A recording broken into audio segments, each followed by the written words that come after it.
Sir ಈಗ police ಅಧಿಕಾರಿಗಳು suspend ಮಾಡಿ ಸಂಬಂಧಪಟ್ಟಂತೆ CIT ಅವರು ಸರ್ಕಾರ ತೆಗೆದುಕೊಂಡ ತೀರ್ಮಾನಕ್ಕೆ ಅವರು ವಿರುದ್ಧವಾಗಿ ಆದೇಶ ಕೊಟ್ಟಿದ್ದಾರೆ. ಕ್ಯಾಟ್ನವರು ಈಗ ಪೊಲೀಸ್ ಅಧಿಕಾರಿಗಳ ಫೈಲು ಅಂತ ಹೇಳ್ಬಿಟ್ಟು ನೀವು ಸರ್ಕಾರ ಡಿಸಿಷನ್ ತಗೊಂಡು ಸಸ್ಪೆಂಡ್ ಮಾಡಿದಿರಿ, ಅದಕ್ಕೆ ತದ್ವಿರುದ್ಧವಾಗಿ ಜಡ್ಜ್ಮೆಂಟ್ ಕೊಟ್ಟಿದ್ದಾರೆ. ಈ ಒಂದು ವರದಿಯಲ್ಲಿ ಅದ್ರ ಬಗ್ಗೆ ಏನಾದ್ರು ಮಾಹಿತಿ ಇರುತ್ತೆ ಸರ್, ಅಥವಾ ವರದಿ ನಂತರ ಅಲ್ಲ ಸಸ್ಪೆಂಡ್ ಅನ್ನು ರಿವೋಕ್ ಮಾಡ್ತಿದ್ದಾರೆ? ಕೇಳ್ರಿ, ಸುಮ್ಮನೆ ಒಬ್ಬೊಬ್ರು ಮಾತಾಡ್ಬೇಡಿ. I have gone through the reports.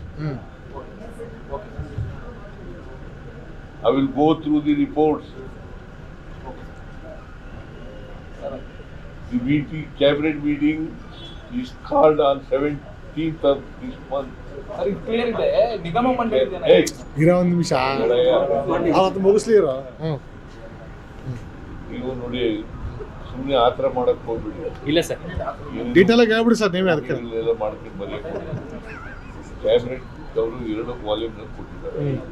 2 volume ಓದ್ಬೇಕಲ್ವಾ?